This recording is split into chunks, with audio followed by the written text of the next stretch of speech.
Yeah, we're back, folks. Hope you like We're my back. story. You don't have to. He has he has like 4 sons, dude. Yeah, Yeah, he has and a they're lot all of them. terrible. He's got potent sperm. Carlos, Eduardo, Flavio. Can I take this opportunity Renner. to talk to tell the story about my Christmas vacation to see my grandparents in New Jersey? Yes. Just as a little cold open, because they have this fucking racist ass dog. Yeah, talk about the racist dog. Yeah, I actually do want you to elaborate on the racist dog. This fucking dog. I don't know how they. Oh, okay, how they did it is that they're racist, and the dog picked up on that because dogs are vibe experts. But okay, they have this already mentally not great in the head dog that like. Is that the name of the title already? Dogs are vibe experts. Yeah, we did it, homies. So the dog already has some like not so good in the head disorder where like whenever it detects someone leaving the house, it has like attachments, so it'll not bark, but it'll scream, it'll yell at you like the fucking goats. But if also it sees something it doesn't like on the TV, such as a black guy, it will go fucking berserk. It will just fucking absolutely go apeshit. And if it sees an animated character, such as the Geico lizard, it'll go fucking bananas. And if it sees another dog, it'll go fucking crazy. So there was this one commercial that it had like an intersection of like all three of those things where it had like LeBron James like petting like a little dog, and like the Geico leopard was like, I was gonna say a little funny thing. And this fucking dog, oh my god, it was like it was being stabbed in the chest 37 times. This fucking dog, it's not okay to say you want to hurt a dog, but this dog, this little fucking rascal. New Jersey sucks. Anyway, So is it literally just the Gecko that like it's any animated character. It's like any fucking animated character. Little Bill. Like why was that the first one? Little Bill, yeah. I was just trying to think of an unsavory animated character, and that one isn't so savory, I suppose. But anyway, let's start this little podcast off. Let's go. Let's do it. Hello, welcome back to the Boston Review. This week's Incredulous installment will feature commentary from comrades Scott, Joe, Drew, and myself. 2023, baby! New Omnibus bill just dropped. Quite a dumpster fire. The Zelemskyy administration pushing for censorship of all forms of media, including print and web pages. The Elon empire in a tailspin, selling off everything not bolted down. Indonesia's new criminal code, a genuine threat to millions and millions of people. Russian sanctions hastening the end of American hegemony, and now Saudi Arabia looking to join the BRICS alliance. Slams are a bit chilly this time. Please do us a favor, share this content.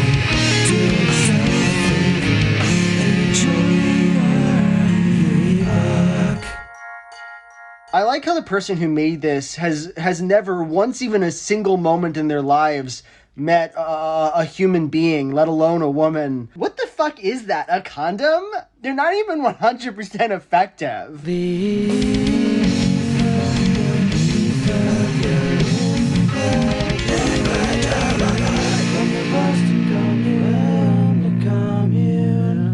Some positive news that Jeremy Renner is going to survive. See, I did it.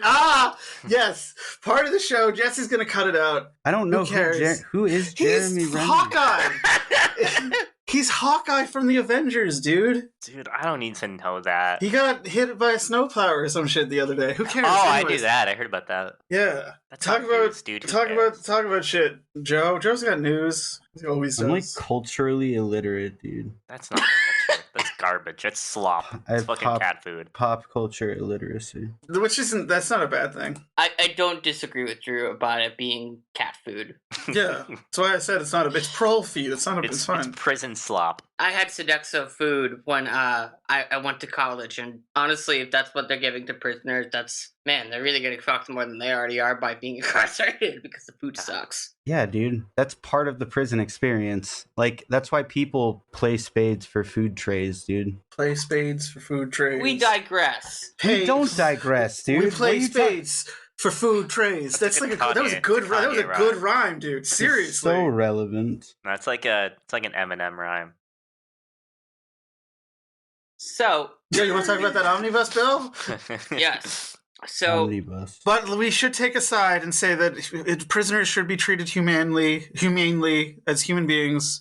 They should be getting we good should abolish food. prisons. And we should be abolishing prisons, actually. You know? Yeah, I don't know if we've ever talked about it on the pod before, but especially private prisons, because they can do basically whatever they want with their budget. A lot of the time, the cost of food is just included in like a lump sum, but the actual amount of money spent on food is Much lower. yeah. It's kind of like how Medicaid works. yeah, exactly. Here's the money you get for Medicaid. You don't actually have to spend it on the poor, sick, disabled people. You can do whatever the fuck you want with it after we give it to you. Yeah. But you're supposed to do it after this. I still can't believe they like charge people money to like talk to people in prison over like Skype by the minute or whatever. That shit's wild. That I actually did not know that was a thing. Yeah. That's annoying. I read about that like That a year or sucks. two ago. I don't know if that's at every private prison. Probably. I don't see any reason why And they not. make Yeah, like 15 cents Jesus an hour. Christ. But even in public prisons, like they can only call collect, you know what I mean? Yeah, And it's monitored. yeah. Some federal prisons have recently adopted policies to allow inmates a limited number of free phone calls to pre-approved contacts. Communications out of American prison systems, nonetheless, cost inmates and their families nearly $1 billion annually. You got cheerier news, Joe? Yes. So, the omnibus budget has been passed through Congress. Now, I'm going to explain what that is. The omnibus is basically a spending package of which all of the appropriation bills from like the 12 major committees to like lock in what the government is going to spend and how much on like stuff is lumped into one giant bill called the omnibus. And this year's omnibus bill had a price tag of $1.7 trillion, and $1.1 trillion of that money is going towards the military and law enforcement programs. Yeah, makes Of sense. course. Yeah. And for perspective of just how much of a shit show this is going to be, the National Labor Relations Board got a $25 million raise in its budget. It's actually the first time the budget for the National Labor Relations Board has been increased in a decade, which is absurd given the fact that the NLRB is basically the primary government agency to oversee and enforce U.S. labor law. They got a $25 million Whoa. raise, which is barely enough to dent inflation. Yep. And even then, their budget tops out at just under $300 million. For perspective, Yeah, thank you. Oh my god. the U.S. government is spending on the Pentagon is up to $858 billion, not million, billion, and is $45 billion more than the Biden White House even asked for, which the difference between what the Biden administration asked for and what Congress approved is 150 times greater than the entire budget for the National Labor Relations Board. Right. Oh, and the expanded child tax credit, that's not being renewed. That got cut from the final version of the bill. Honestly, why is Congress approving more money for the military than the military or even the administration wants? Like, what the fuck is that? They do that every year. Why? Like, our fucking streets are crumbling. Like, public schools are falling apart. Goddamn fucking, I don't, like medical services, like fucking don't exist anymore. And it's like, oh, like, but we're pouring money into, like, god damn it. Because you gotta give money to your campaign donors. That's what I was gonna ask. Is it like those campaign donors are contractors that the Pentagon spends money on, Ugh. who spend money back So in the disheartening. circle? What's even more wild about the Pentagon budget itself specifically is half the money in the budget is going straight to private military contractors, like to private Of course. corporations. It's not even like money that the government is spending, paying the troops or whatever the fuck. Literally $450 billion of the $858 billion budget. It's literally just going straight to private corporations like Raytheon, Lockheed Martin, the merchants of So, death who are, like BlackRock and shit. yeah. No, wait, That's great. Blackwater, because Blackwater, BlackRock's thank you. the bankers. Wrong black. They changed their name to try to send. Anyways, yeah, that's that. Fuck Jesus. It's like the Blackwater, the BlackRock, the Blackstone. Yeah. Water is the military people. BlackRock is the finance guys, and Blackstone are like the hedge fund people. I hadn't even heard of Blackstone. I didn't know that. You weren't supposed to hear of them. You're out here learning shit on this podcast. That's crazy. So yeah, if you looked at the breakdown of the budget, the Agriculture Department and the FDA are getting like a $355 million boost in their budget on the one end of the spectrum, and then on the other you have the Defense Department, which is getting a $69 billion budget increase over last year. The legislative branch also has a $6.9 billion appropriation. Nice. Yeah. Fantastic. Meanwhile, Labor, Health and Human Services, and the Education Departments collectively are getting a combined increase of just under $15 billion. Yeah, fuck them. Fuck education. When you posted this, I got so mad, but I was too tired to engage with it. Yeah. Oh, so, that's what this is. Oh. Oh, and we are giving $47.33 billion in the Omnibus straight to Ukraine. But we can't be bothered to fund a renewed child tax credit that pulled 3.8 million children out of poverty last year.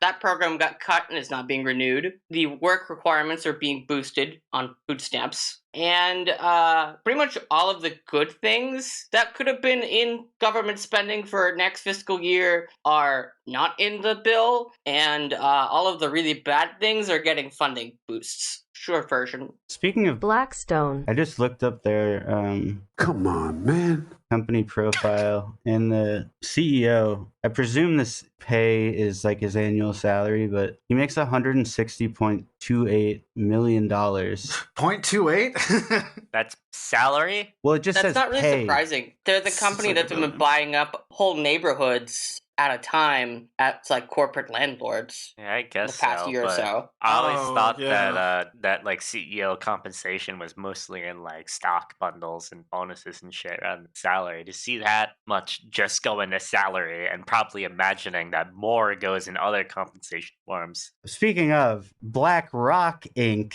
is the second highest shareholder in Blackstone. God damn it. Wait, which Well, one? BlackRock has its fingers in everything. So Blackstone's the hedge fund, BlackRock's the buying houses and renting them back to everyone, making a. Blackstone is the hedge fund that's also buying houses. BlackRock is the largest asset fund manager in the world. Oh fuck. And then Blackwater is the private military contractor Yeah, Blackwater, who does I the got. shit that the Navy SEALs aren't comfortable doing. Yeah, GTA 5 made fun of them, so that sticks in my head. That Come that on, man. occupies my brain, but. It's awesome. Oh boy. Ah. Oh jeez. Oh jeez. So if you're Rick. wondering why it is, your town's social services are starting to go belly up. That's why. Oh my god. That's just depressing, man. Talk about more depressing shit. Let's talk- That's all you bring. Wait, do you want to move something positive up in the stack? That positive thing being the union. I spelled Zelemsky's name wrong here. Look at You that. did. You spelled it Zelemskyy. No, we should get because Joe actually created a good off ramp for Zelensky because a lot of money is going to Ukraine. All right, let's keep it negative. Talk baby. about that fuck. I don't know.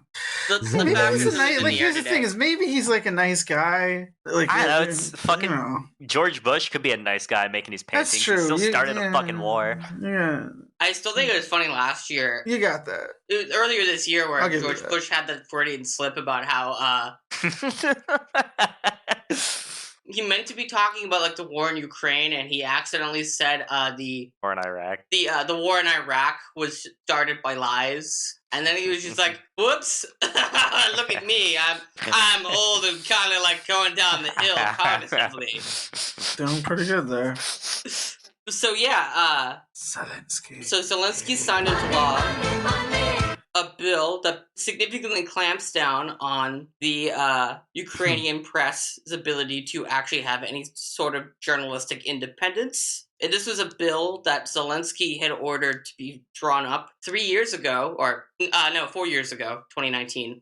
2023 now. Wow. And the bill would basically expand the authority of the Ukrainian state broadcasting regulator to cover online and print news media. And this is a bill that the Zelemskyy administration has been trying to push since 2019. And the independence of the state media regulator is no guarantee because the people who run the state regulator for media in Ukraine are appointed by the president and the parliament, which are both in Zelenskyy's pocket. And like the main legal department of Ukraine's parliament noted in an analysis published this month that it had been given pretty much almost no time to review changes in this legislation, and that the legislation's language gave insufficient consideration to the risk of introducing censorship. It was something like they could fine media outlets and like revoke their licenses Yeah, that too. if they said shit they don't like in broad terms, whatever that means. I think it was anything that would ostensibly hurt the morale of the Ukrainian military or government. Oh, the morale. Oh no. Oh. Yeah. Poor little. Yeah, poor little babies.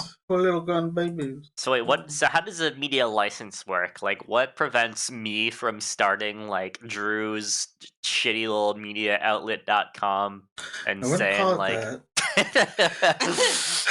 feel like Like- Fanatic Lacey's calling his Substack slow boring.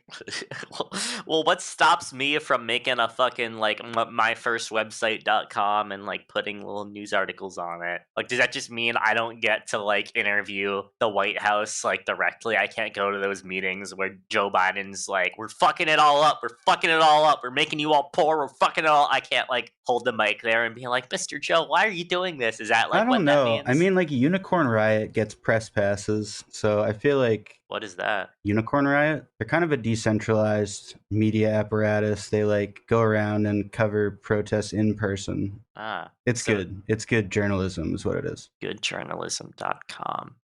Oh, it's actually unicornriot.ninja. God, they make those? Whoa. Yeah, well, I mean, they still make ninjas. So is that what a license is? Like, I could go to where the guy in charge is talking and hold the mic at him and be like, sir, why are you doing this? Like, that kind of thing? Or is it like, you're not allowed to report, period? Like, we're taking you off the internet? Like, what is a license? That was added as one of the things that the Ukrainian government can request that Google like pull stuff off of the internet that they don't like. Ah, great. That's not fascism at all.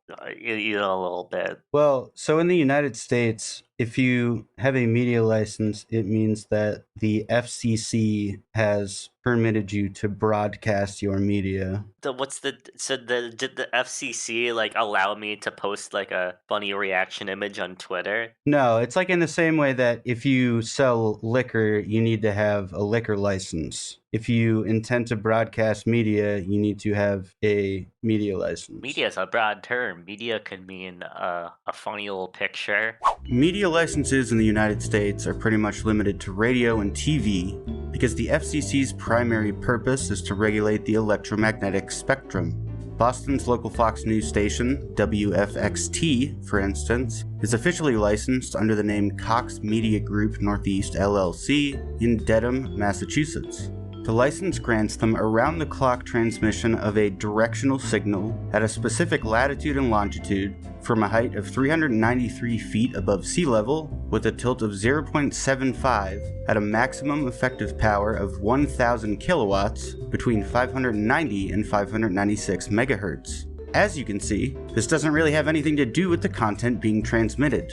But the Communications Act of 1934 does grant cable operators the ability to, quote, refuse to transmit any least access program or portion of a least access program which contains obscenity, indecency, or nudity.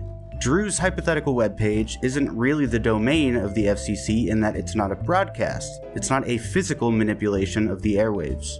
User-generated content is mainly policed by the host service. Unicorn Riot, for instance, is a 501c3 nonprofit with a webpage hosted by Cloudflare. Thus, it's primarily up to Cloudflare whether or not unicornriot.ninja remains accessible. Also, there's no official means by which a reporter or an outlet must obtain a White House press pass. You pretty much just gotta know people. Finally, getting back to the censorship in Ukraine. What I think the state has proposed is extending the traditional idea of media licenses to media such as web and print content. Presumably, that would mean that the state assumes direct control over a domain either to take it or to shut it down. But I can't say for sure because it falls outside the scope of media licenses in their current form. You could do whatever you want as Drew's media outlet sucks dot clown penis Poop dot or pee. whatever. But like, if nobody's listening to it, it's not gonna matter. You know what I mean?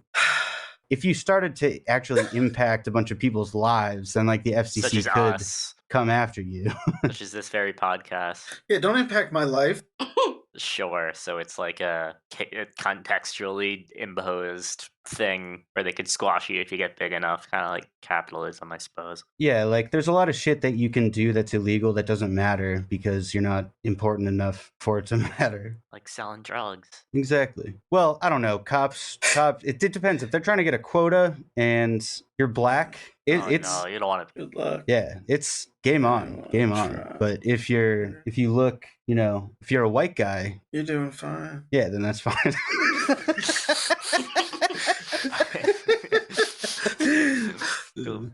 Fuck. Let's talk about Tesla. All right, hold on. I'm gonna Oh, be right back. I need to get a drink. okay. We'll just make little fart noises while you're gone. Wait, Joe, you done with Zelemskyy, that fuck? Yeah. Alright. Actually, Drew, if you want to talk about the union now. Are we cutting everything between Jesse going to get his little drink and Jesse coming back, or should I I don't talk know. about? That Hey, remains to be hey, seen. We're doing it live. Fuck. Okay, so I'll talk about the proletariat. Okay, the proletariat is unionizing. Proletariat is What do you mean by that, sir? oh, what's a video game? Do you mean the class war is over? The proletariat are finally getting together to overthrow the capitalists? No, but I mean proletariat, the local to here, local to Boston game development studio, Proletariat. They have been recently acquired by Microsoft. Oh shit!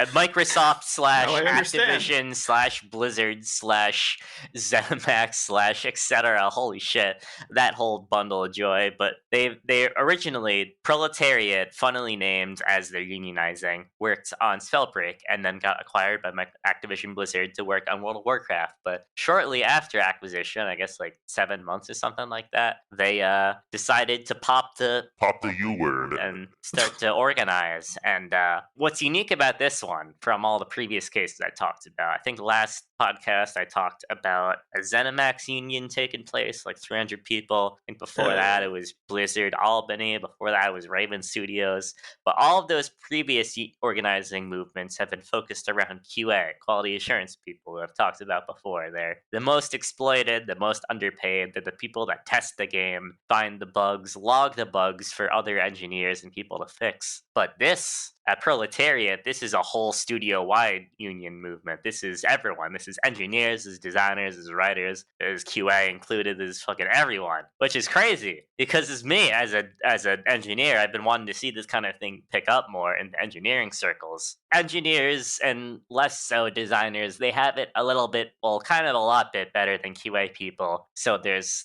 less of like an impetus, like we have it shitty and we want to organize and unionize right now. There's less. When people around you have it kind of okay, they get complacent and it's harder to unionize because, shit's all right, I don't want to rock the boat. But seeing this happen at Proletariat, it seems to be centered around stuff like we want consistent work from home policies to be permanent and not force us all back into the office. We want normal 9 to 5 working hours that don't change just because fucking shareholders want game to come out now. We want fucking some other things I can't remember along those lines of just a sane, normal working place. We want raises. We want fucking to be treated like goddamn human beings. And it's really nice to see this stuff grow outside of QA circles. I mean, QA needs the most, but I mean, all of us need it. It's really cool to see this shit unfold. So right now, all I've seen is they have announced their intent to unionize. And Microsoft has previously stated they would not take any direct action against any union movements. I believe that was in some NLRB hearing type thing. But this is going to put that to the test again because this is not just QA people. This is a whole studio. This is not a subset of a studio. This is everyone. So this is going to put that to the test and make them eat their words, which they will probably roll back because none of that shit's binding. Barbing it out. But we'll see. We'll see how this shit unfolds. we'll see in the next episode. It's exciting to see. Stay tuned. Stay tuned. That's all I got for today. There's some happy news in the middle of all the shit. Well, actually, no, because the next story is pretty good. Because Tesla's losing all the money. Oh, it's going down. Can you do one of? Oh, you got the soundboard. Can you do one of those like the cartoon thing falling down like? Like one of those. Yeah, here we go. Oh, here it goes. Here it goes. The stock is going all the way down. Here it goes. Here. All right, thank you. I needed that. He certainly did. All right. So- Talk about it. Link the story about Twitter into it. Whatever. So All right. It's Elon Musk like bumping his head on something. Before we get into this, we got to talk about the elephant in the room here. What? No, we don't. Yeah, I got banned from Twitter. I got permanently suspended. He doesn't. I don't he know what doesn't he know did. why yet. Scott posted Yeah. a spread open We'll find vagina out. on Twitter with no like description. That wouldn't get you banned, though. Oh, maybe not. There's a lot of porn on Twitter, dude. What about a spread open vagina, but with like an asshole prolapsing through the vagina? I think for medical curiosity, that wouldn't get banned either. Last month I called for the education secretary, seppuku, about some comment he made about celebrating the death of the humanities, and that only got me like a timeout of like 12 hours. Yeah, I Oh don't my know. god. I tweeted back at the SNL or Elon Musk asking, "What should I do on the SNL episode?" And I said, "Eat a brick," and I got Go reported. fuck yourself. I got reported for self-harm Yeah. for that. I was gonna say I highly recommend listening to any of the interviews Jake Flores did about posts he did about, I think it was ICE agents, and he got a visit from fucking the Department of Homeland Security Oh, yeah. to his shitty like New York loft. Yes. I'll probably end up making a Mastodon or whatever. Anyways, yeah. Tesla lost all the money in the Twitter. What? You talk about it. They're down like 80%. No, Tesla's lost 65% of its value over the past year. It's The pretty company is impressive. going into a death spiral after it was either last week or the week before that Elon Musk faced a margin call, which is basically Wow. that's actually an app sound drop for what's happening. It's the It was elephant an in the room. elephant. Yeah, exactly. Sorry. So what a margin call is basically when you take out a loan and you use collateral to pay for the loan, and your creditor, when a creditor makes a margin call, what they want is either you have to cough up the money that you owe, or you have to come up with more collateral to pay for as like a down payment kind of thing. So Elon Musk had to sell a bunch of Tesla stock. I think it was like $4 billion, or either $4 billion or 4 billion shares or whatever of Tesla to head off this margin call. But selling that much stock at one time causes the price to tank. I saw something that he lost like $280 billion dollars. Because most of his wealth is tied to his ownership of Tesla stock. But And also Yeah. now Twitter, I think. A company that he did not actually found or Yeah, he anything. bought- He just bought it from somebody else. he bought his way into that company just like he Just- bought Twitter. Just like he bought PayPal, just like I think he bought the Boring Company. Yeah, he just buys stuff. It's those apartheid emeralds. It's, The Chaos Did he Emeralds. buy the Boring Company? Yes. He That's did. what I just said, silly. I know, but I don't. I don't know that. I thought that. Did Elon Musk buy the Boring Company? Oh, this is some real fucking reporting right here. No, he founded it. Oh, okay. He founded Boring. Boring. Which I think is even better because it was like, They made a tube well, they made a tube that didn't even work.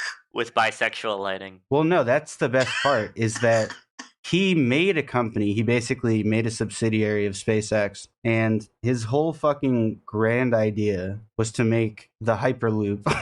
Tube. And Well, I mean, I don't think he was ever really serious about the Hyperloop so much as he just didn't want public transportation. no, I That's- genuinely think he was too. serious No, about the he's serious Hyperloop about because it. he was like He basically conned like engineering students into building it for him, and Students, like grads? he had like a small reward, basically hosted a competition. I mean, if you think about it, it's a sweet deal for him, really shitty deal for the students because like it's free labor, and if you don't win, you don't make any money at the end of it. Yeah, but is the fucking like output from a bunch of grad students really like good enough for like Oh, it's better. It's better than what he could have fucking come up with on his own. Yeah, but he's uneducated. Exactly. All That's right, why I'm saying. That's why I'm saying this is like. That's why it's so funny. And ultimately, all he did was make a fucking Tesla tunnel. Yeah. Just like the epitome of incompetence. Yeah. All of this time, money, and resources on Tube. It's got LED strips on it though. LED Isn't that strip, cool? a tube in which only one car, single file at a time. So if like one car breaks down, all of the other cars behind it can't go anywhere because there's only one direction to go in. Forward. It's like getting stuck in the drive-through, but you don't even get food. Wow. That's like the working class analogy. I just inadvertently, in some of the top search results from Google, there's a Fortune article that says, after years of failure, Elon Musk's Boring Company claims it will finally test a full-scale Hyperloop this year. And that was April 25th, 2022. So, I mean, guess not. that tracks because SpaceX is actually like a year and a half behind schedule for its contributions to like the Artemis program. So NASA's having to start asking, like, bothering SpaceX to be like, why the fuck aren't you guys 17 months behind deadline? And they're like, well, we'll figure it out. That was like 4 months ago. He did a pretty hefty, like, before the rest of his stocks completely tanked, he like shook down investors for billions of dollars. But Tesla, they lost 65% of its value last year. Today alone, Tesla stock plunged 12%. So that's $15 a share, which is about $60 billion that they lost just today. Fuck yeah, dude. They love losing money. Yeah, it's amazing. That's Musk's real addiction. And Tesla's market value has dropped $400 billion since he bought Twitter. Losing money. So at its high point, Tesla was worth over $1 trillion. It is now worth $332 billion now, and they actually fell short of their target for like how many cars they would deliver by about 26,000 cars. So they were off by like 10% on how many cars they expected to deliver. And even more funny is their financial situation with Twitter just keeps getting from like bad to worse to catastrophic to like even more like catastrophic. And so much so that... Oh, yeah? Yeah, because they banned me, that's why. Yeah. It's getting so catastrophic over The there. prime because they- contributor. Yeah. Yeah, besides... They well, lost besides such a that, good poster. Which is, you know, it's kind of ironic because Scott was an excellent poster, and Elon Musk No, never not. will be a good poster, no matter how much he tries to be. Elon Musk was asked on December 21st about the state of the company, and he said, quote, "This company is like, basically, you're in a plane that is heading towards the ground at high speed with the engines on fire and the controls do not work." End quote. End quote. There's no comma but. Twitter is being sued by the landlord of their corporate headquarters because they are they over can't pay rent. $136,260 behind in unpaid rent. It's genuinely funny the more you read into this article. This whole thing is very Trumpian. Yeah. I don't understand how Elon Musk hasn't been elected to public office yet. So Musk has already sold like It's time, $23 man. billion of Tesla stock to pay for this purchase. And the way that he financed his acquisition of Twitter is now on the hook for over $1 billion a year in interest payments to creditors. So now they're resorting to selling everything at auction for like really low prices. Like, for example, the article cites a 40-quart commercial kitchen floor mixer that retails for about $18,000, but the bidding is starting at $25. Or a giant Twitter bird statue, Yeah. also starting at $25, and a neon Twitter bird light display that starts at $50. And where do you bet on this stuff? On eBay? I don't know where exactly they're auctioning this shit off, but they're basically just selling everything that's not directly attached to the floor. It's not bolted to the ground. Yeah, Dude, when is Elon Musk gonna do a masterclass? I wouldn't be surprised if he already had. Yeah, I'm looking now. I'll let you know. if he Masterclass hasn't. in sucking dick and balls, dude. So Sucking the a fat landlord for the ass. headquarters is seeking damages totaling the back rent as well as attorney's fees and other expenses. Twitter signed a 7-year lease for the offices in 2017 with a monthly rent of $107,526. He's gonna have to like give up the security deposit from all the holes Dude. belly punching in the wall too. Look at the shit that they're selling. It's like tables and shit. It's like chairs.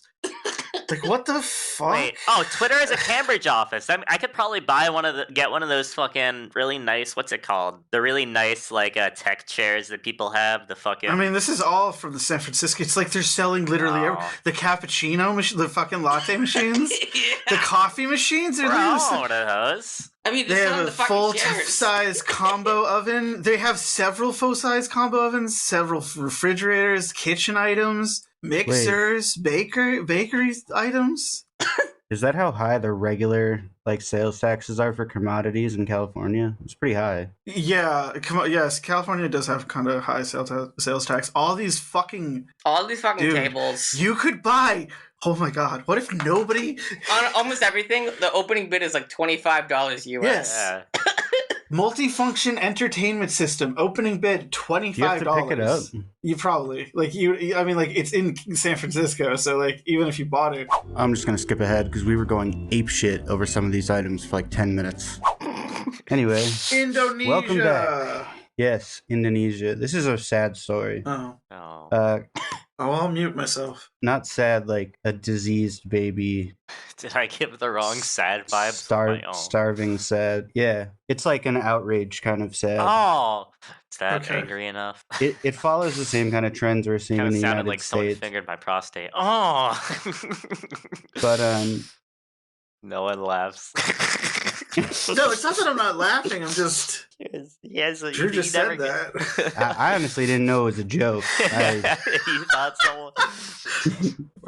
I don't know, man. I don't know what you do in your free time Yeah, anymore. Tell me about Indonesia. What happened? So that was funny, Jesse. What you just did there, that was pretty good. Anyways, yeah, Indonesia. So the last month, the Indonesian parliament passed a new criminal code. The reason it caught my eye was because it would effectively outlaw communism. What? Yeah. I mean, Indonesia its current criminal code already outlaws any depictions of communism, like any iconography, any real political organizing. But like as part of the new criminal code, you could be facing like decades in jail. Having the flag you have like behind you right now. Yeah, exactly. Any kind of political organization advocating any ideology that runs counter to the conservative nationalism of Indonesia, the sort of neoliberal dictatorship that started with one of the largest politicides of, if not the largest, explicit politicide No, it's definitely the in- largest one. Which is in funny the last because century. yesterday I gave my rabidly anti-communist grandpa a copy of the Jakarta Method for Christmas. You said you can't like criticize communism until you read it. I just want him to shut up long enough so I can have some silence for like a week. Anyways, so this new criminal code, the way it's been covered in Western media, really hasn't been any mention of the fact that any kind of left-wing organizing is punishable with, I think it said 15 years in prison. Article 188 in the new code lays out penalties of imprisonment between 4 and 15 years, depending on the degree to which ideological teachings and development challenge Pancasila, Indonesia's official political philosophy. Any individual who disseminates Marxist-Leninist material, whether it be verbal, in writing, or through any form of media, will face prison time. The state fosters a culture of fear and hatred toward Chinese communists in particular, and has yet to accept responsibility for anti-Chinese pogroms spanning decades. In addition to that, there is an expanded blasphemy law, so you can't say anything in opposition to Islam, Protestantism, Catholicism, Hinduism, Buddhism, or Confucianism. And they're adding to this basically just any religious belief system. Can't shit on Catholics? No, not in Indonesia. You could go Damn. to prison. No, Oh, like, I would have gone to prison a long time ago then. Yeah. can't shit on Mormons? Aw. Sure you can. And also, it is criminal to privately dissuade somebody from believing in God, which is fucking insane. Yeah, how do they enforce that law exactly? Do they have people like in your house like listening in? Like Well, for instance, that's some 1984 shit right It's there. like the Red Scare, like report a communist thing. well, if you Probably. know anything about the politicide in Jakarta, it's fucking horrible. Like, Okay, what is the I don't know what that politicide means. is essentially it's the killing of a group based on political beliefs. yes, Okay, thank you. I would call it a genocide, but I am very careful with that term because it's not a phrase to use lightly. More murdery. There's a certain weight to it. That was my Yeah. impression of genocide. Like erasing a group of people. I guess erasing could be via murder or etc. Genocide basically it's like the umbrella term. Yeah. It's killing people based on a specific like thing that is intrinsic to their existence, like so based on like faith or skin color or regional differences, you know. Yeah, I would argue that putting political ideology under the same umbrella as genocide is Yeah, it's very different. extremely dangerous because, like, there's a reason that we think Nazis are bad and don't feel bad that they were killed, you know? Yeah. Like, Yeah, precisely. Yeah. killing Nazis based on their political ideology, arguably not genocide. Indiana Jones base. Gassing millions of Jews and Poles, arguably Cringe. genocide. And other Slavs. Yes. And crippled people. There's a lot of them. In Indonesia, basically people that appeared Chinese were also victims of the politicide because they were associated with the Communist Party. But I don't know like enough. I mean, it's another reason to read the book. Honestly, that has just been festering on my shelf, calling to me weekly. But yeah, the Read me. U.S. I used it as like a mouse pad for too long, so it's all fucked up and scratched up now. That's funny. So it's just calling to me. But yeah, so the U.S. this new backed a politicide of over 1 million Indonesian communists in the space of like 2 years. yeah, really disgusting. Like gigantic mass graves, totally state supported. Fuck. I mean, there's been multiple documentaries about it. Scott, what was the? I'm sure you know this. What was the? There was like a set of two. One of them was. The Act of Killing and the Look of Silence. Yeah. Yep. The two documentaries. Yeah, those are highly recommend those. Genuinely made me feel sick. The watching Look it. of Silence is so much rougher than The Art of Killing. Like, The Look of Silence is like fucking. Now we're gonna peel away the artifice and actually tell the story, and it's so crushing. Yeah. So this new criminal code in Indonesia, like a lot of activists are directly linking this criminal code to the politicide under Sukarno. They always have names like that. What? Sukarno, Bolsonaro. It's always. Yeah, because whatever. I mean, I mean, then again, English is stupid. It sounds stupid. Most other languages don't sound as stupid. Except maybe French. Yeah. And Dutch. Ugh.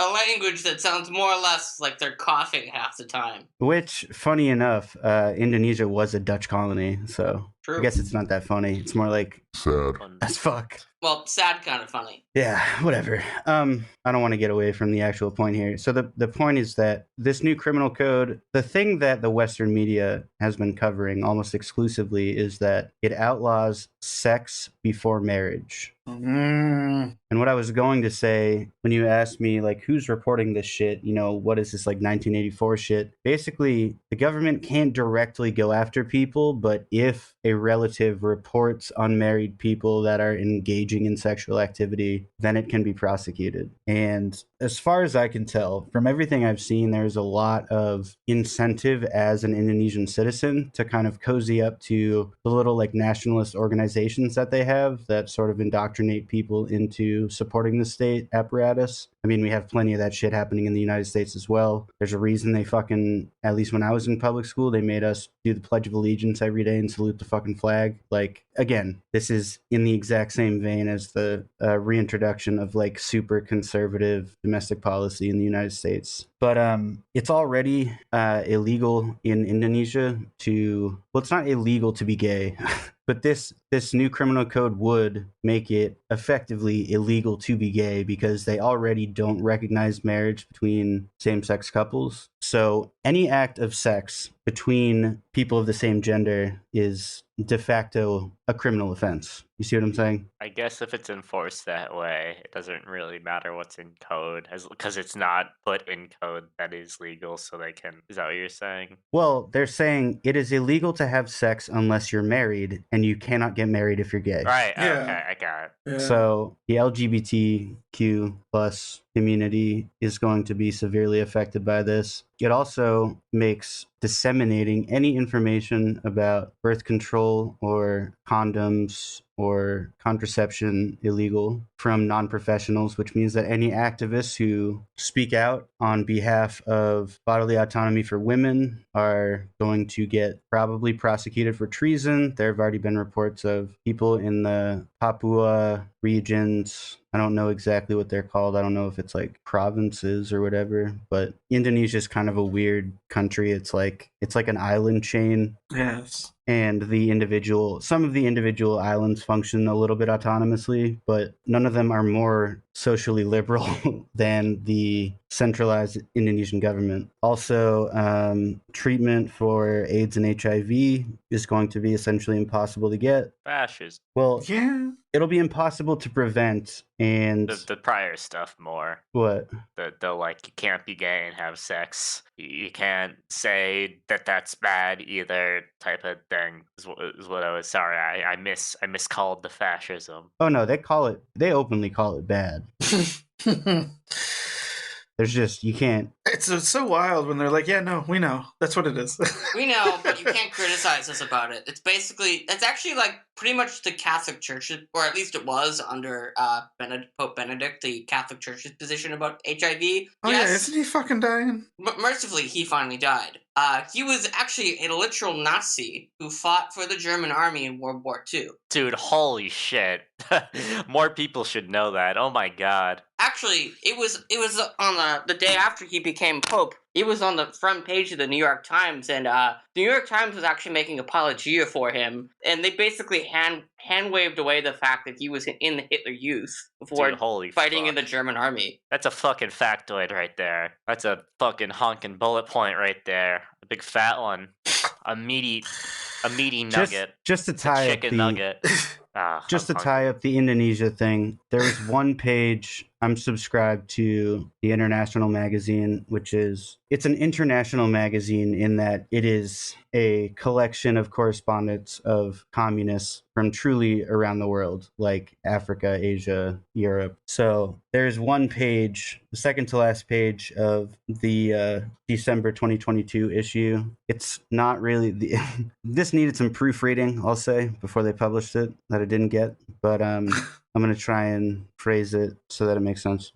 It says the Parliament, quote, Parliament of Indonesia unanimously passed a revision of the country's penal code earlier this month that criminalizes sex outside of marriage for their own citizens as well as foreigners, prohibits promotion of contraception pills, forbids left and progressive political thought, and bans defamation of the president and state institutions. Moreover, people in Indonesia can face a 10-year prison term for associating themselves with Marxist-Leninist organizations and a 4-year sentence for campaigning communism. The whole world is aware about the role of military dictator Suharto during the 1965 to 66 to annihilate the Communist Party in Indonesia. Near about 1 million people, mostly communists, trade unionists, and progressives, were murdered by the Indonesian government at that time. Under Indonesian regulators, bill passed by parliament becomes law after being signed by the president. Though without the president's signature, it may automatically take effect after 30 days, unless the president issues a regulation to cancel that legislation. President Joko Widodo is widely expected to sign the revised code in light of its extended approval process in parliament, but the law law is likely to take effect gradually. And what I've read is that this has already been signed off and it will be effective within 3 years. And so I think it would be an act of solidarity and also just for our own sake as communists or Marxist-Leninists or Marxist-Leninist Maoists or whatever the fuck you are, anarchists, to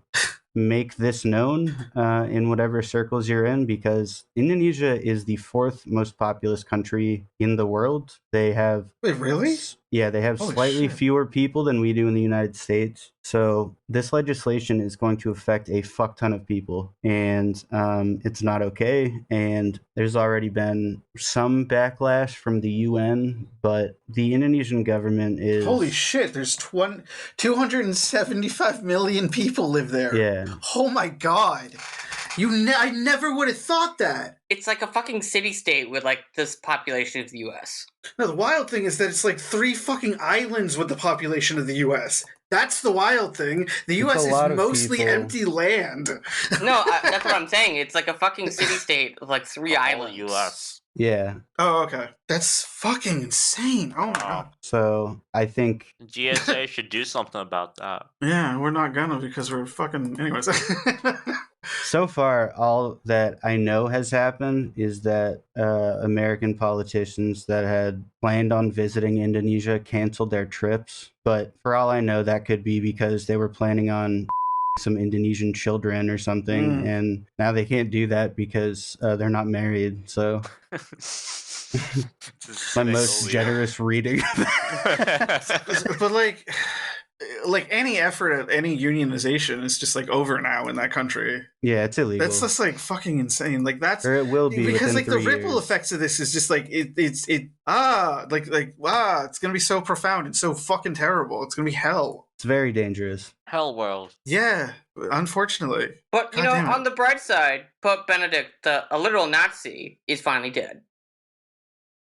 Amen. Oh man. It's, I mean, 275 million people are still going to be under a like iron fist of draconian policy, but at least a Nazi Yeah, died. well, And hopefully Henry Kissinger dies before he turns 100. Oh, shut up about Henry Kissinger already. It would be nice. Oh, I'm a Joe. That's all I have oh to my say. god. He always has to put in Henry fucking Kissinger. Wasn't Henry Kissinger in like a Call of Duty game a while ago? As like a Probably. yeah, it's like a buddy. We must bomb You gotta. all of the Asians. it is pretty wild when you really think, like, Indonesia, people barely talk about it, but it is a very yeah. I had populous no country. idea it was Like, that big. there was a Yeah, that's the other thing. there was a tsunami, I think it was 2004, that singularly killed like 100,000 people Wow. in Indonesia. So yeah, a lot of people in a small area living under a brutally and unapologetically neoliberal fascistic government. So I think anything that we can do to support our comrades in Indonesia, I don't know what the answer is, Yeah, I'll because this is an undercovered issue, really. I don't know what we can do, but all I can say is please tell fellow leftists about this so that we can try and do something. That's all I have about that. Goddamn right. Amen. Goddamn right. Amen. No, you're right. I say amen. Yeah. Read the Jakarta Method. Get educated. So I found the long, audiobook of it. That's next. Listen to How it. long is How it? about the? I don't know. Probably, 12 yeah, hours. probably. Dude, like, honestly, like, I don't... Tangent. Death's End, the last of the 3 Body Problem books, is, like, the audiobook of that was, like, 30 hours, and I actually, like, it was so long that, like, I kind of just, like, vibed with it and was like, I guess this is just, like, what I'm going to be listening to for the rest of my life. But eventually the book ended, so... You know, so even if it is like 20 hours, I'll still, like, it'll eventually end. But hey, short read How to Blow Up a Pipeline, essential reading. You mentioned that. It's a very good book on how to approach the climate crisis and what efforts we can do, and addresses down nonviolent action in a very concise and a very intellectual way that really speaks to my issues with, like, pacifist actions and stuff. So it's a very good book. It's kind of like a manual on what we can do to fight against the capitalists as the climate deteriorates. I was gonna say that how to blow up a pipeline reminds me of Final Fantasy VII, but what no one listening would be able to connect those two dots. So, so much for that. Yeah, I sure as fuck don't know what you're talking about. I'll tell you that. Sorry, Jesse. Go on. Where were we at? We were at what is Prolo? Oh, Yuan-Ruble. Wow. Yuan-Ruble. That was so bad. I don't know. Yuan-Ruble I have no idea. is what I was trying to say. E-I-E-I-O, ruble. Yeah. I don't know how we're gonna cover this. Joe and I both, It's looking good. we have like a shared understanding. It's looking good. I'm Yes. looking at it right now. It's looking good. I guess I can give like a brief introduction. It's and I on the feel like up. It looks good. Joe can pick it up. You know, I love to see that Brazilian capitalists are already shitting BRICS, like week number 1. Dude, you gotta save the pun I could say it again later. for the end. Okay. Bird It will make more sense Alright. later. says that now. It is the belief among, at least as far as I can tell, Joe and myself. I don't know why I'm prefacing it that way. Anyways, I think Many people believe. yes, And I really just mean many, myself. many people believe. Some have said. Sources, because I fucking said so. I made it up. I do. I think it would be good to live in a more multipolar world, and we've talked about the way that sanctions on Russia are actually having an inverse effect in that the value of the Russian ruble has increased pretty significantly as the sanctions on them get tighter, because it has opened up more opportunities to trade with South and East Asia, whereas before most of their exports were to Europe, and now they have found very strong trade partners in India and China. And China, as basically the rival to the United States on the global stage, is smartly moving away from having a US dollar backed financial reserve to, at least they're beginning to use the Chinese currency, the yuan, as their reserve currency. And in doing trade with Russia, while the United States refuses to, any exchange of currency increases demand for that currency on the what is it called, Joe? This is where you can step in. I don't know how to explain this. What part do you have a hard time explaining? What's it called? What's the financial exchange market called? What, like the currency reserve? Were you like not paying attention? No, I was. It's just, You had a long day. Have a break. what are you talking about? Like the yuan? Like, yeah, like the reserve currency. What's it And called though? Because anytime you exchange currency, It's a currency swap. yeah, but what's the market called?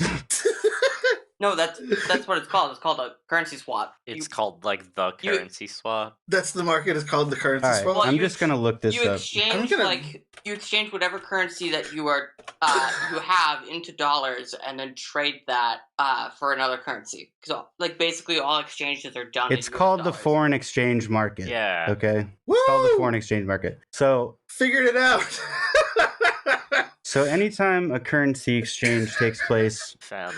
essentially between different nations that have different state currencies, it has to be converted so that it actually has a worth in the nations that are doing the trade. So in Russia, they accept yuan and then convert it to rubles. Yes. And China would be accepting rubles and converting it to the yuan. However, because the United States, since World War II, has had such a fucking death grip on the rest of the world in terms of... That's an understatement, actually. You really think about it, because the entire global financial order post World War II was designed to have the U.S. at the core of everything, basically with an iron death grip on all of the important levers of power. You just added iron to the front of it. That's all you did.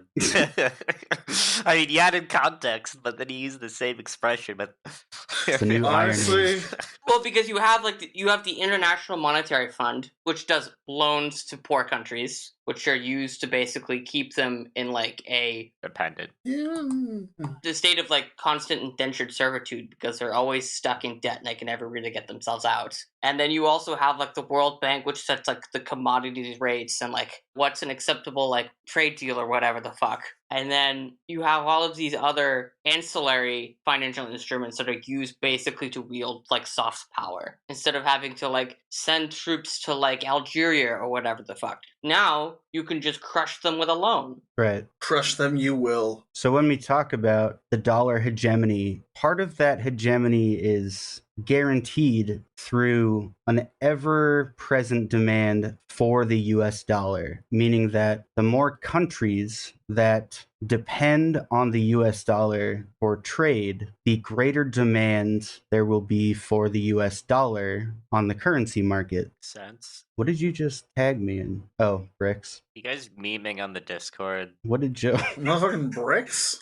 Oh yeah, BRICS. Yes, it is the Algeria. Yeah, What are they gonna Algeria has fucking call it? applied to join BRICS, which is BRICS is like the coalition of Brazil, Russia, India, China, South Africa. Those are the core five in a economic group that exists with the goal of challenging like US monetary hegemony. And it has the explicit goal of creating a multipolar world. In fact, the article I just linked to in the Discord, they literally state the last paragraph is about like BRICS as a decolonial movement. Yep. So yeah, anytime the United States places sanctions on another country, essentially what they're doing is preventing them from being able to do trade using US dollars. Usually it's sanctioning individuals within a country, but when those individuals are elected officials, you're basically sanctioning the entire country. Or occasionally they, sanction the government itself. Yeah, but I mean,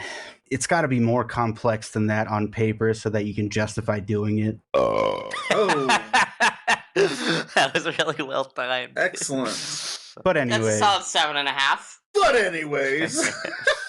Richter scale. so when countries that would otherwise Richter basically scale. have a bunch of their reserves that would normally be building up reserves of US dollars are sanctioned, they can no longer use that money. Those are basically assets trapped in fucking purgatory. Oh. And that is how the United States effectively stole, I think, $9 billion from, what was it, Afghanistan? It was $7 billion. Yeah, we stole $7 billion of it, and then we used $3.5 billion of that money, and we gave it to the families of 9/11 first responders as a political middle finger. Well, 98% of the population became food insecure to the point where they were boiling grass to eat, and there were some families who were literally selling their children into slavery for food. Yes. That's fucking crazy. So what sanctions do is they alienate nations that would otherwise be using US dollars for trade from the global market. And in this case, what it's actually done is put China and Russia in a better position globally to become independent of the US dollar, which is great. You don't What was want that that. noise? It was me laughing. They don't Like want at the that beginning of to the year, happen. like when Russia first made its incursion into Ukraine, Ukraine was like adamant about There you go.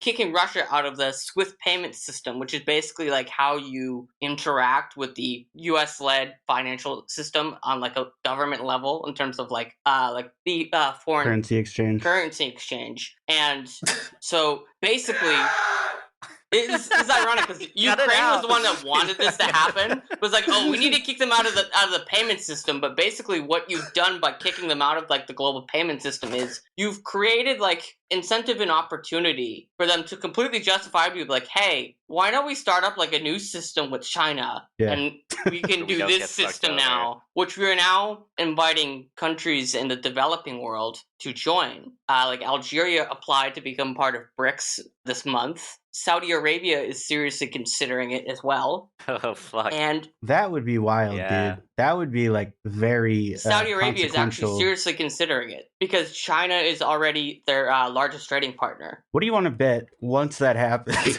the United States will magically realize that it was indeed Saudi Arabia that was responsible Well, I for the mean, 9/11 attacks?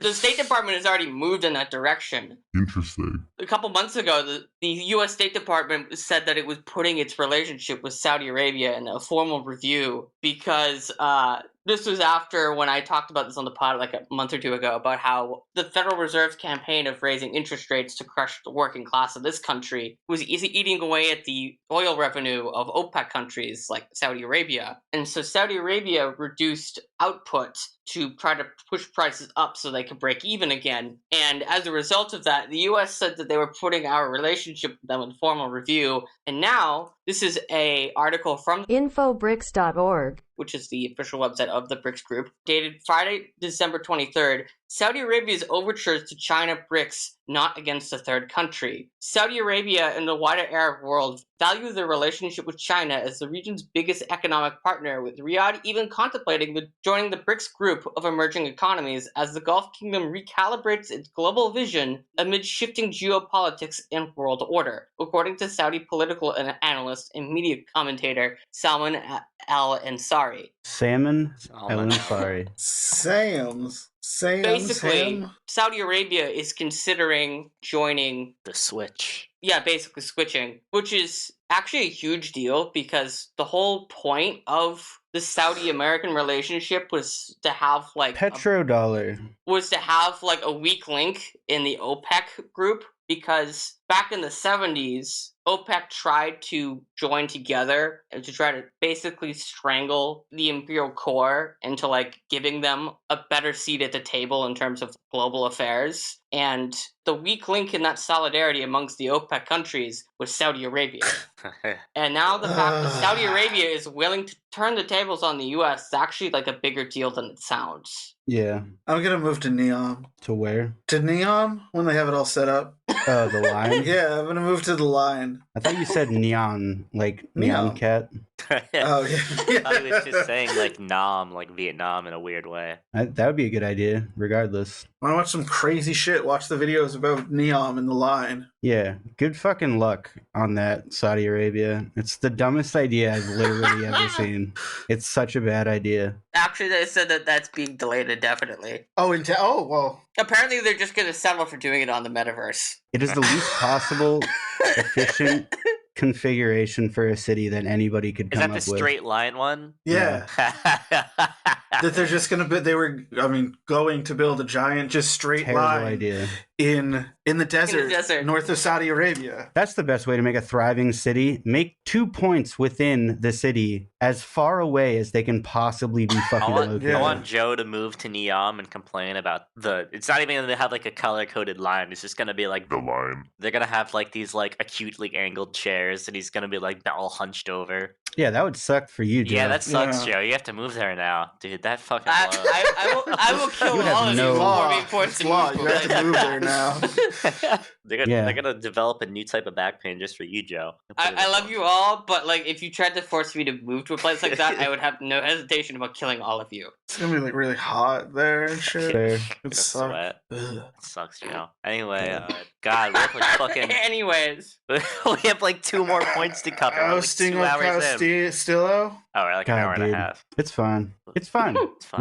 We didn't really do an episode. This is like the first It's episode. like For in like months, a so- while, yeah. This is So a practice episode. Yeah, so the elected president of Peru, Pedro Castillo is his name. Well, I guess he's not the president anymore, technically. He was ousted by, I don't want to say a US-backed coup, but that's depressing. it happens to basically every Peruvian president because of what was a US-backed coup, I don't know how many years ago. I don't know how long the Fujimori dictatorship has been in place, but at least since like the 80s. I'm gonna look All that right. up. It's as long as any of us have been alive. right. So since before we were born, there has been yet another crushing neoliberal status quo in the Peruvian government. And finally, when a working class coalition put a communist in power, of course, there was backlash. And I think it could be argued that it was kind of a dumb move for Castillo to try and dissolve the parliament, or that's what they call it, right? They call it the parliament? Yeah.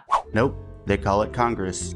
So he tried to do that, and they said, fuck you can't do that. And then they arrested him without due process and have put him in prison for the foreseeable future. And there have been protests in Peru by the class of people that elected him, which are the working people, the peasantry, proletariat, because Pedro Castillo, for the first time, gave these people a voice in their government. Peru is a very stratified country. There are a lot of people who are barely just scraping by for survival. There's, like we see in Chile and the United States, there is an indigenous community that's been ferociously suppressed and impoverished up against a mainly white ruling class, which is kind of weird in a fucking South American country. But hey, colonialism be like that. So I checked, and the Fujimori dictatorship lasted from 1990 to 2000. Officially, but his kids are still in power. Yes.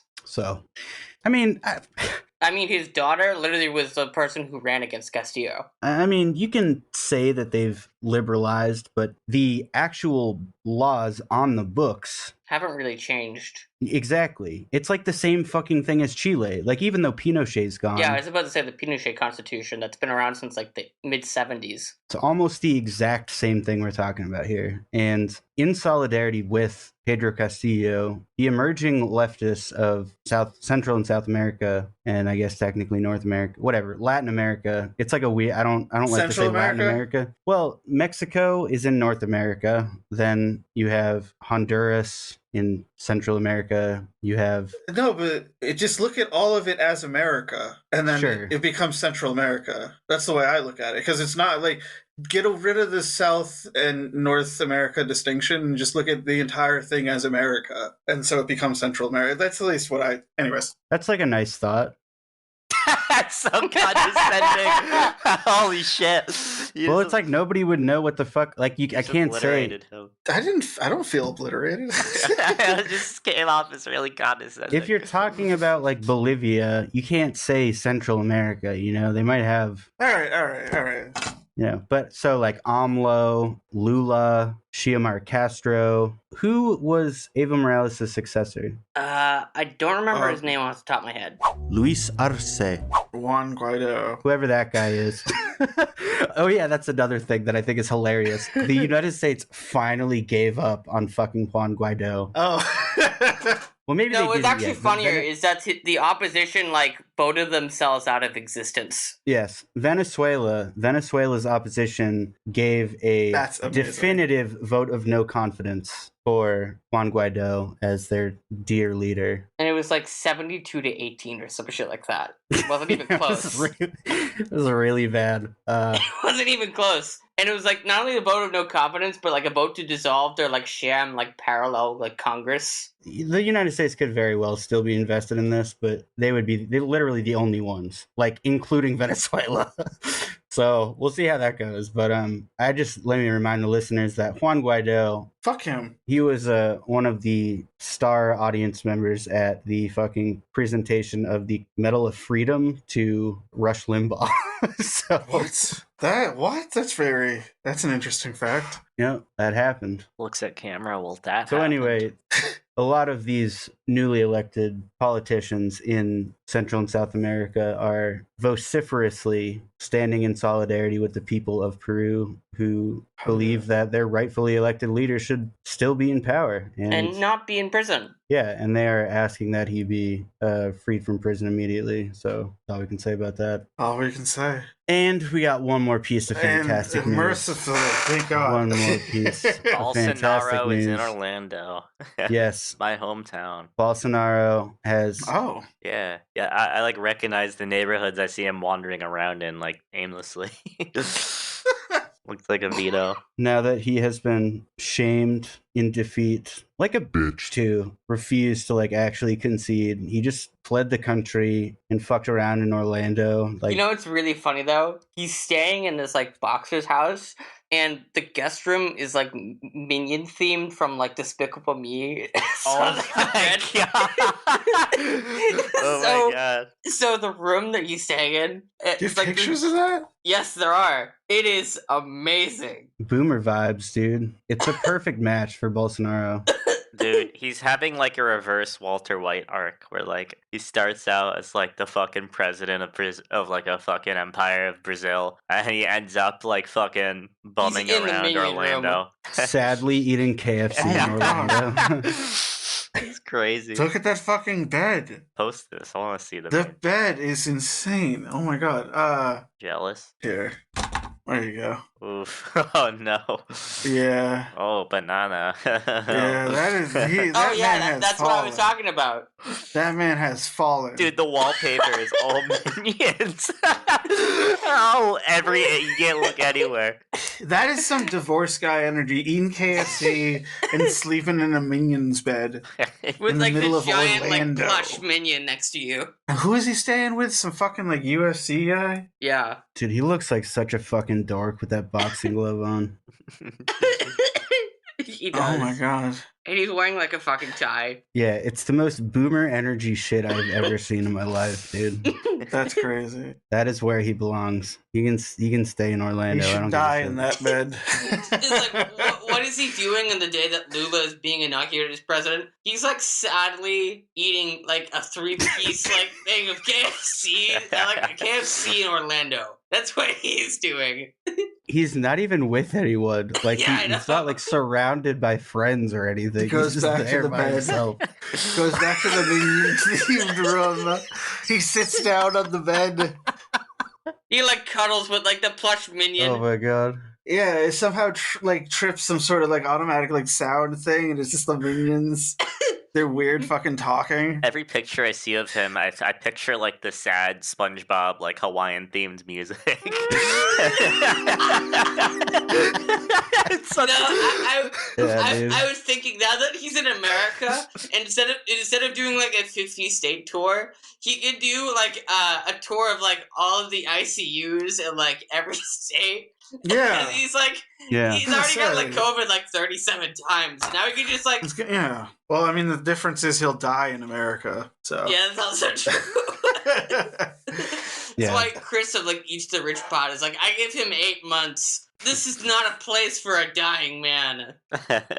No. Like Chris so much fun. I'm a dying. It's wild, dude. Fucking, if you look at like the population of America, I was just looking at this in the it's the World Bank data. The United States straight up flattens out where we hit the COVID Oh yeah. era, like population, just it's flat. And the new life expectancy chart. Yeah. It's just like it took a total fucking. It's kind of scary. According to these new life expectancy numbers, China has now surpassed us, and we are a solid 3 full years lower in average life expectancy than that of Cuba. Yeah, and it's like it's really fucking recent that it's literally COVID.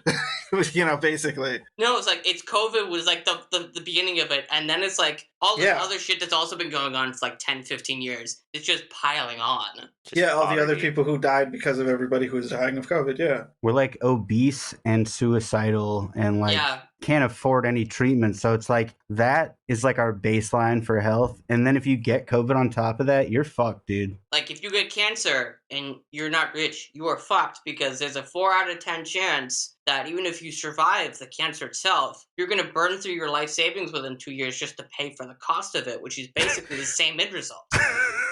I thought you were gonna say if you survive, you're gonna die of COVID. It'd be like Probably Herman Cain.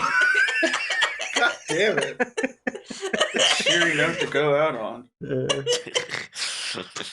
I exist to extinguish all joy. You really do. We sure love you for that. John. Yeah. Fucking. You're welcome. Which one is it? Which one is it? Which one? I gotta get this right because I don't want to be insensitive over here. The percentage of people who are drinking themselves to death in our age bracket is like skyrocketed in the last 10 years. Yeah. In our age bracket? Yeah, like the percentage of women under 30 who are drinking themselves to death is increased like 20%. Yeah, and then middle-aged men suicide is yeah. higher than it's ever been. That's wild. It's very depressing, folks. I was gonna say Joe is the Shiva of all happiness on this podcast. Shiva or Shiba? Shiva. Shiba Inu. Shiva's the That's what I god. was thinking. Shiva Joe is the god Shiba of Inu. destruction. You see that Oppenheimer trailer? That's gonna be a good movie. You know, I can guarantee you what they're not going to tell you in that movie is about how the fact that, like, all of, like, don't Robert care. Oppenheimer's closest friends were, like, members of the Communist Party, and at his own trial that he lost his job because he was, he referred to himself as a fellow traveler. How do you do, fellow travelers? Why not? You don't know that, motherfucker. Because it's Is a that movie made in the in the- United States. It's what? Who can't? What? Anyways, see, Joe, illustrating my point exactly. Anyways, I am excited for the movie. Shut up. Let me one. That's a really interesting I'm fact. already envisioning you watching the movie, and you're halfway through, and you're just like, God damn it. And I'm enraptured, Damn and it, I don't give Joe. a fuck about any of that because, like, I mean, Christopher Nolan like kind of makes apolitical films, but at the same time, like, Tenet is very like against the rich. So I don't know. Anyways, All his movies are so long. I actually am looking forward to Oppenheimer. It's my intellectual take. Movie Yeah, long. if you got HBO Max, watch This Place Rules. It's by the No Gas or All Gas No Breaks guy. I gotta watch that. It's about the lead up to January 6th. It's really fucking good, dude. I know someone that had a one night stand with that guy that runs that Oh. channel. Yeah, isn't that cool? Well, that's an interesting tidbit to go out on. My name is Scott. You can't follow me anywhere basically anymore. Not anymore. So, like, fuck it. No, you can follow me on Letterboxd at least for right now. It's still Sweaty Wife. I'll Well, probably Scott figures make out a- how to do Mastodon. my name's Drew. Find me if you can, bitches. I'm not telling you where. I'll probably make a Mastodon. Can't find Drew anywhere. Joe, where the fuck can we find you? I mean, is it really Jackass. worth the effort? Because I'm too lazy. But, I mean, He just if you tweets want about to the take Red the Sox all effort, day. and I probably will be oblivious to it, you can try to find me on Twitter at JLFB96. Mainly me complaining about baseball. It's hard That's to- stupid. And about how capitalists are ruining my beloved sport. Is it a soundbite of a fucking Darth Vader saying you are weird? It's just some random generic, like, robot sci-fi voice. Robo You're weird. It's I'll blast some aliens to Kingdom Come. not. Oh, that's what that one said. Okay. And he is Jesse. It's And I'm Jesse. Jesse. And you can find my music at soundcloud.com/Contingence Boston, CONTINGENCE Boston. BOSDON. I have a I helped. thank you. Ba-da-ba-boo. I do have a slam recommendation. I think what I'm going to start doing is I'm going to link people to it so that they can listen to it themselves. Put it in the description. I Yes, do. that's a great Every idea. single fucking episode I put it in the description. And you'd know that if you actually listen to the podcast. I listened to the last one on my flight to Orlando. I liked it a lot, even though we had a little bit of tension there. I really Drew, liked it. Yeah. What's the last fiction book that you read? Fiction. I started reading the second Foundation book by Isaac Asimov. Oh, wow. I didn't get Okay. through it though. It's a pretty good answer, actually. Never mind. The last one I Okay. finished was, I think, the first Foundation book, which I liked a lot. Oh, you thought it would be like fucking Winnie the Pooh or something? No. You fucker. That's just a good answer. Anyways. Oh, yeah, by the way, White Noise came out, the movie. It's actually pretty good. It's pretty much the novel. Done really well as in movie form. It done appropriately for movie form is what I mean by really well. Tasteful. Anyway, sorry, Jesse. Your slam recommendation is an album entitled The Void Between Worlds.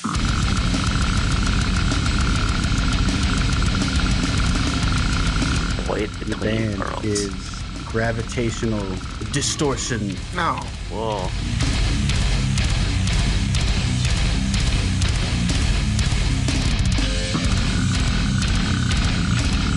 When you started to say the diss sound, I was really hoping it was going to be like gravitational dismemberment, Dystrophy. you know?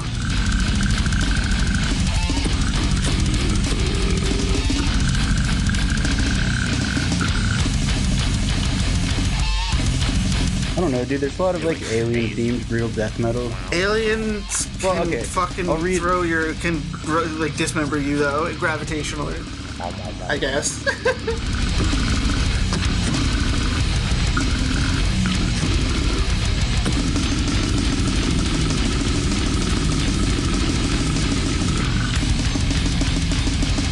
The song titles imply that something brutal is happening here. Oh. So we got preemptive mass suicide. Oh, We got a cosmogyral incineration.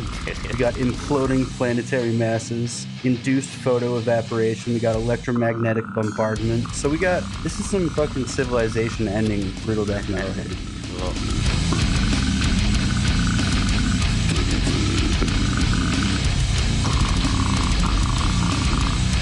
That reminds me of Hellstar Romina, which is a Genji Ito comic about the end of the world. Is that the guy that did the this whole is made for me? Yeah. I love that comic. I like that. I like that one.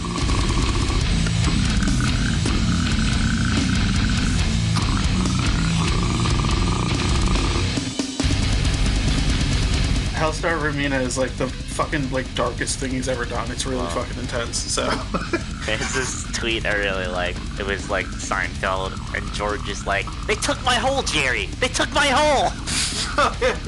They took your hole. It was made for me." That is from the second issue of Uzumaki. There's some very good short stories in that. And Uzumaki is very good. Sweet.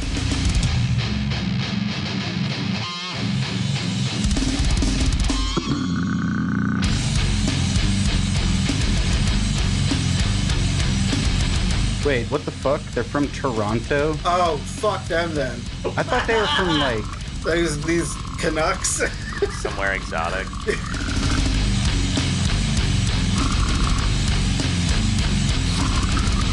I'm very confused, Because dude. usually your recommendations are like places from like, you know, Eastern Europe. Some slivers of like Estonia that's still like in black and white. Yeah. I'm an idiot. You go there and it's in black and white. Sepia tone. The label is Russian, It's but like for a some reason Tarkovsky movie. Yeah. they signed a Canadian band. So it's basically like Smirnoff, where like it has like all of this like Russian Cyrillic on it, but if you look at the bottle, it's like made in England. All right, I'm just going to cut out the part where I said they were from Canada. I'm just kidding. Cut it but that out. is Put it embarrassing. back in. Why the fuck are they slamming in Canada? What do you... That should be illegal in Canada. What the fuck what's wrong with that? Wasn't there some band from like Baltimore you recommended though once? Canada, you can slam on. You're allowed to. Look at this album cover. It's got some cosmic shit on it. I like it. I mean, there have been some American. I recommended a band from Philly, I think. Oh, I love me. Yeah, there we go. I went to college there. I like that place. It's a good place. But most of the good like slam from the United States it's either in Texas or California. There is actually a pretty famous band called Dysentery, and they are local. They're from somewhere in Greater Boston. Hell yeah. They're from the slamming part of Greater Boston. Yeah. Are they called Dysentery? Yeah. Can we fart now? Can you put that fart post? No, we have to do the plugs for the show. Oh, who are we plugging? They are from... Plugging up that fart. They're from Waltham. Yeah. Anyways, yeah. Go to the Patreon, Epic Incredulity, or that on Instagram. Go to Instagram, follow us there. Do whatever you want with your life, but listen to our show, share it with your friends. Go to the Patreon. Joe is still posting things in the thread we have for the episode, even though we're trying to end it. What the fuck are you doing? That's for next time. All right. Anyways, every week we say Botankdo, I suppose. I don't understand where this comes from. What's up with It that? it literally comes from a meme I saw once. Oh, that's cool. That's literally it. And I just said it once, and like It became a thing. a lot of the show is tied up in my personal life, and just things happen, and so you know. I know, buddy. There we go. That's relatable. The people love that. Dude, that pulls people. That's the draw. That's why people come here. Yes. That's all. Thank you, folks.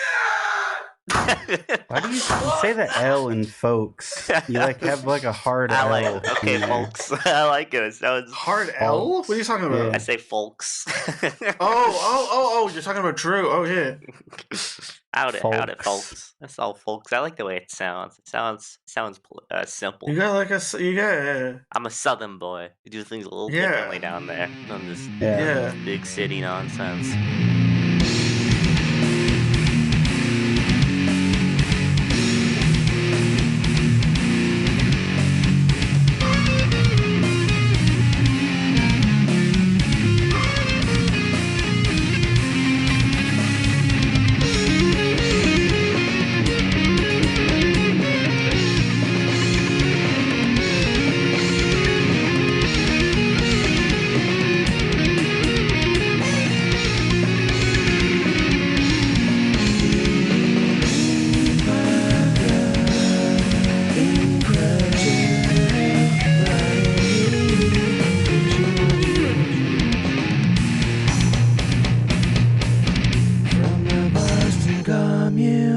before I was banned, there was like a thread talking about how like English actors like do a lot of their Southern roles, and like I actually think that like there's a lot of English actors who are like they're very good at getting the Southern accent because like they're very similar accents if you like think about it. In terms of like how like the R's are dropped and stuff, and how like there's certain like pronunciation. That's only true in like 2 states. I'm also lying about being a Southern boy. I'm from Orlando, which is not at all the South. Yeah, you're from like the fucking I don't know. Metropolitan. Well, I guess Florida. What do they call Louisiana it? also has like a Cajun thing going on, but in most Well, I cases, say.